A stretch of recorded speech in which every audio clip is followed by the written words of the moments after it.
What up, African Roaders Home Team here, and welcome back to another video of African history, culture, and worldview, and welcome back to my series, A Closer Look. Today, we'll be taking a closer look at the Mossi people.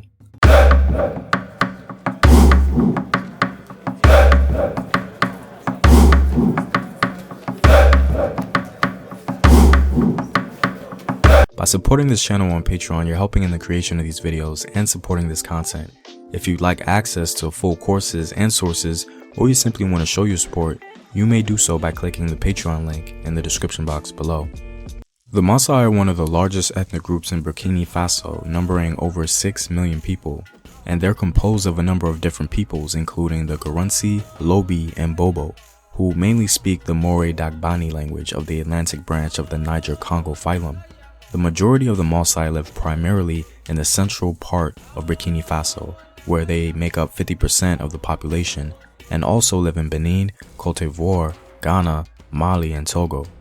The Mossi emerged in the 15th century as invaders from northern Ghana, whose use of cavalry allowed them to conquer most of the peoples in Burkina Faso. The Mossi, relative to the other Africans in the region, are a new ethnic group comprised of various peoples. The elite within Mossi society are the ones who claim descent from the legendary Princess Yanenga from northern Ghana and a Mande hunter. Princess Yanenga was renowned for her beauty and her skills as a horsewoman, and she participated with her father's soldiers in defending their lands against attack. Her father forbade her to marry, locking her up to prevent her acting against his will. She escaped, fought heroically in battle, and rode north until she met a famous elephant hunter named Riale. They fell in love, married, and had a son. The Mossi states weren't a homogeneous society. It was more of a composite of socio-political formations that resulted from the conquest of the Mossi elite. Many of the elite and commoners intermarried with the local population and began forming their own kingdom.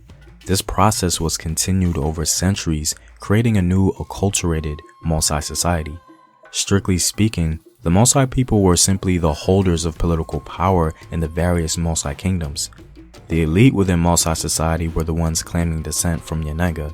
They were called the Nankomsi, meaning right to rule, and the people they conquered were called Inyonyosi, meaning the ancient ones. It's very interesting that the Mossi have a very respectful way of referring to the peoples they defeated in battle, essentially the people we would deem their enemies. It seems as though they honored them and humanized them, and by doing so, they were able to rule more peacefully. Their philosophy is that these people were here before them and are the true owners of the land and have, for the most part, cultivated it. Therefore, they're referred to as the Tangabisi, or the people of the earth. They're not vanquished in Mossi society, but incorporated. It's a very different paradigm to what we may be familiar with historically. The Mossi established a number of kingdoms, though they recognized the supreme authority of the Moko Naba, who ruled from his capital. The Moko Naba ruled through a council of Naba, or chiefs. They were able to maintain their independence from the Songhai, a feat that was very impressive, and they had a fierce reputation as being excellent warriors and great horsemen. Their cavalry was on par with the larger empires of Mali and Songhai. They gave a lot of trouble to both of these empires, and even sacked Timbuktu at one point.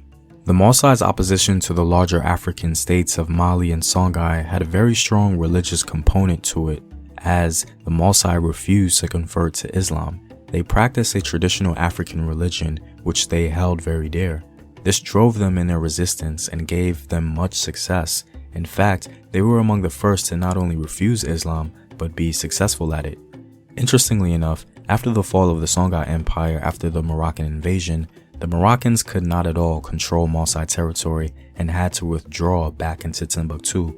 The people within Mossi society resisted conversion to Islam until the arrival of the Dula or Jula, Mande traders from Mali in the 17th century. The Mossi are renowned for their elaborate masks, which are made primarily by the Inyonyosi and usually used in funerals or mounted on guard crops.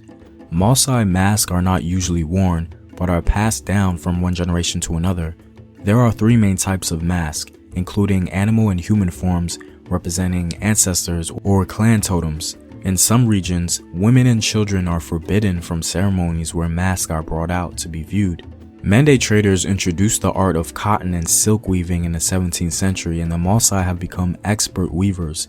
Weaving is considered mostly a male occupation, and the cloth is dyed with indigo, producing pieces of alternating undyed white strips and blue dyed strips. Well, I'm all out, guys. If you like these videos and want to help in its continued production, consider supporting the home team on patreon.com. The link is in the description box below. Know thyself. Remember your ancestors. Peace.